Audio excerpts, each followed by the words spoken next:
ధరణి సమస్యలు పరిష్కరించే దిశగా సీఎం రేవంత్ రెడ్డి సర్కార్ చర్యలు తీసుకుంది. రాష్ట్ర వ్యాప్తంగా మొత్తం 2.20 లక్షల పెండింగ్ దరఖాస్తులు ఉన్నాయి. వీలైనంత తొందరలో పరిష్కరించాలని కలెక్టర్లకు ఆదేశాలందాయి. యుద్ధ ప్రాతిపదికన పనులు పూర్తి చేయాలని సీసీఎల్ ఆదేశాల్లో పేర్కొంది. వీలైనన్ని దరఖాస్తులు పరిష్కరించాలని సీసీఎల్ కమిషనర్ నవీన్ మిట్టల్ స్పష్టం చేశారు. ఇప్పటివరకు అందిన వాటిలో పాస్బుక్ డేటా కరెక్షన్ కోసం ఎక్కువ దరఖాస్తులు వచ్చాయి. ఎన్నికల ప్రక్రియ వల్ల పెండింగ్ దరఖాస్తులు పెరిగాయని అధికారులు చెబుతున్నారు.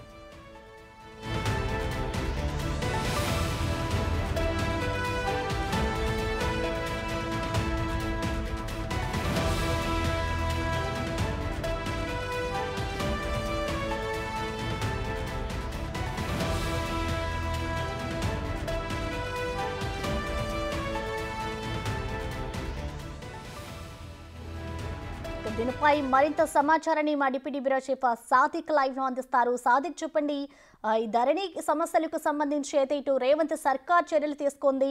దీనికి సంబంధించి ఇప్పటికే ఇంకా కొన్ని సమస్యలు పెండింగ్ లో ఉన్నట్లు కూడా తెలుస్తోంది. అసలు పెండింగ్ గల కారణాలు ఏంటి, అసలు అధికారులు ఏం చెప్తున్నారు సాదిక్? ప్రసన్న, మనకు ధరణి సమస్యల పైన ఇంకా కొలికి రాలేదు. గత ప్రభుత్వం చేసినటువంటి నిర్లక్ష్యం వల్ల భూ సంబంధించినటువంటి అనేక సమస్యలు ఇంకా కూడా పరిష్కారం కాకుండా ఉన్నాయి.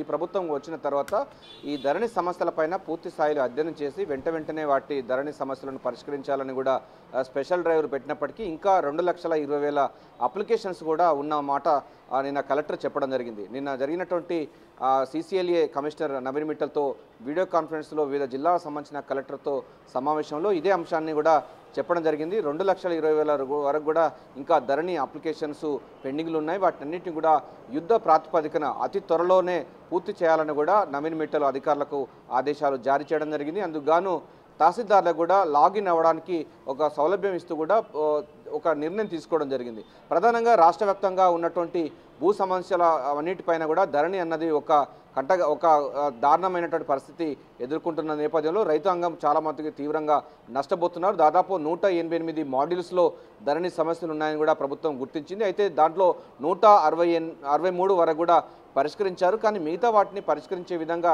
ఇంకా కొంత మాడ్యూల్స్ ఇంకా వాటిని పూర్తిస్థాయిలో అప్డేట్ కావాల్సిన అవసరం ఉందని కూడా చెప్తున్నారు.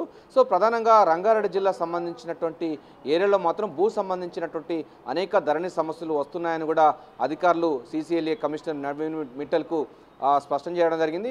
సో రోజుకు 100 చొప్పున మొత్తం పూర్తి స్థాయిలో 10 రోజుల్లోగా పూర్తి చేయాలి. అవసరం కొంటే ఎక్కువ టైంనైనా కేటాయించుకున్నా పర్లేదు. ఎందుకు ఒక ధరణి సమస్యలపైన అప్లికేషన్స్ చేస్తున్నారో ఎందుకు చేస్తున్నారో, ఎందుకు రిజెక్ట్ చేస్తున్నారో పూర్తి స్థాయిలో ఒక నోటు కూడా తయారు చేయాలని కూడా కలెక్టర్లకైతే ఆదేశాలు జారీ చేయడం జరిగింది. గత ప్రభుత్వం నిర్లక్ష్యం వల్ల జరిగినటువంటి ఈ మాడ్యూల్స్లో అనేక లోపభూష్టమైనటువంటి విధానాలు ఉన్నాయి. వీటన్నిటిని ఎంత చేసినా కూడా రోజుకు పెరుగుతున్న నేపథ్యంలో పేర్లు, అంటే ఉదాహరణకి ఒకళ్ళ భూమి ఇంకొకళ్ళ పేరు మీద మార్చడం, అదేవిధంగా పేరు తప్పుగా ఉండడం, ఫోటో బదులు వేరే అంటే మహిళా ఫోటో ఉండే బదులు పురుషుల ఫోటో ఉండడం, అదేవిధంగా అసైన్డ్ భూములు పట్టాదారులు రావడం, ఇలాంటి అనేక సమస్యలు కూడా నిలవైనటువంటి ధరణిని పూర్తి స్థాయిలో తీసివేసి దాని స్థానంలో భూమాత యాప్ను తీసుకొచ్చే లక్ష్యంగా ప్రభుత్వం అయితే యుద్ధ ప్రాతిపదికన చర్యలు చేపట్టింది. అందులో భాగంగా ప్రస్తుతం ఉన్నటువంటి ధరణిలో ఉన్నటువంటి సమస్యల పైన వచ్చినటువంటి అప్లికేషన్ అన్నింటినీ కూడా రెక్టిఫై చేసిన తర్వాత పూర్తి స్థాయిలో అత్యాధునిక అంగులతో వచ్చినటువంటి భూమాత యాప్ను తీసుకొచ్చే లక్ష్యంగా ప్రభుత్వం అయితే సిద్ధం చేస్తూ ఉంది. ఈ మేరకు నిన్న కలెక్టర్లతో కూడా స్పష్టమైన ఆదేశాలు జారీ చేశారు సీసీఎల్ కమిషనర్ నవీన్ మిట్టల్. ప్రధానంగా రోజుకు 100 చొప్పున వీటన్నిటికీ పరిష్కరించాలి. అదేవిధంగా పరిష్కరించే క్రమంలో ఎందుకు అంటే వచ్చినటువంటి ప్రాబ్లమ్స్ ఏ విధంగా ఉన్నాయి, ఒకవేళ రిజెక్ట్ చేస్తే ఏ ప్రాతిపదికన రిజెక్ట్ చేస్తున్నారో పూర్తి స్థాయిలో ఒక నోట్ను కూడా విడుదల చేయాలని కూడా స్పష్టం చేయడం జరిగింది. దీంతో జిల్లాల వ్యాప్తంగా అధికారులంతా కూడా నేటి నుండి ధరణి సమస్యలు అన్నిటిపైన కూడా వాళ్ళు పూర్తి స్థాయిలో పరిష్కరించే విధంగా ఉండబోతుంది. అప్లికేషన్స్ పరిష్కరించబోతున్నారు. కానీ ఎలక్షన్స్ ఉన్న నేపథ్యంలో చాలా మట్టుకు మరీ కొన్ని అప్లికేషన్స్ రావడం జరిగింది. మనకున్న సమాచారం వరకు 2,20,000 వరకు అంటున్నారు. కానీ అది 3 లక్షల వరకు కూడా ధరణి పెండింగ్ సమస్యలు ఉన్నట్టుగా అర్థమవుతుంది. వాటన్నిటి కూడా నెలాఖరులోగా పూర్తి చేయాలని ప్రభుత్వం నిర్దేశిస్తుంది. కానీ 10 రోజుల్లోగే దాదాపుగా పూర్తి స్థాయిలో చేయాలని కూడా అధికారులపైన అయితే ఒత్తిడి తీసుకొస్తున్న మాట నిజమైనప్పటికీ ఇంకా మరికొన్ని అంశాలు పొందుపరిచిన తర్వాత ఎక్కడెక్కడ లోపభూయిష్టంగా ఉన్నాయో, అంటే లాగిన్ కానీ, అంటే ఇప్పటివరకు అడిషనల్ కలెక్టర్ వరకే ఈ లాగిన్ అయ్యే అవకాశం ఉండేది. ఇప్పుడు తహసీల్దార్లకు కూడా ఇవ్వడం జరిగింది. వారి పరిధిలో ఏవైతే ఉంటాయో వాటన్నిటి కూడా లాగిన్ చేసి ధరణి సమస్యల అప్లికేషన్స్ డిస్పోజ్ చేయాలని కూడా అధికారులకైతే ఆదేశాలు జారీ చేశారు. అయితే 10 రోజుల్లోగా దీన్ని టైం బౌండ్ పెట్టారు. అయితే ఇది నెల రోజుల వరకు కూడా పొడిగించే అవకాశం ఉన్నట్టుగా అర్థమవుతుంది. ఎందుకంటే అనేకమైనటువంటి మోడల్స్లో కూడా చాలా అంటే అధికారులు చేయలేనటువంటి మోడల్స్ కూడా గత ప్రభుత్వం చేసి పెట్టినది ఒక తప్పుల కుప్పగా మార్చినటువంటి ధరణి పోర్టల్ ఉంది. దాన్ని అన్నింటి రెక్టిఫై చేయాలంటే ప్రస్తుతం ఉన్న అధికారులకు తలపాన తోకగా వస్తున్న పరిస్థితి కనబడుతుంది.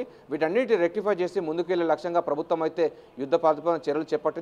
నిన్న జరిగినటువంటి కలెక్టర్ కాన్ఫరెన్స్ ఉదయం 10 గంటల నుంచి సాయంత్రం 5 గంటల వరకు కూడా చాలా మారదాన్ రివ్యూ సమావేశంలో నవీన్ మిట్టల్ అయితే స్పష్టంగా ఆదేశాలు జారీ చేయడం జరిగింది. జిల్లా కలెక్టర్ రోజు 100 చొప్పున వాటిని డిస్పోజ్ చేయాలని కూడా అధికారులకైతే ఆదేశాలు జారీ చేయడం జరిగింది.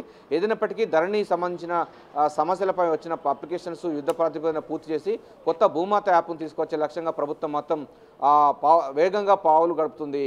ప్రసన్న. Thank you Sadiq.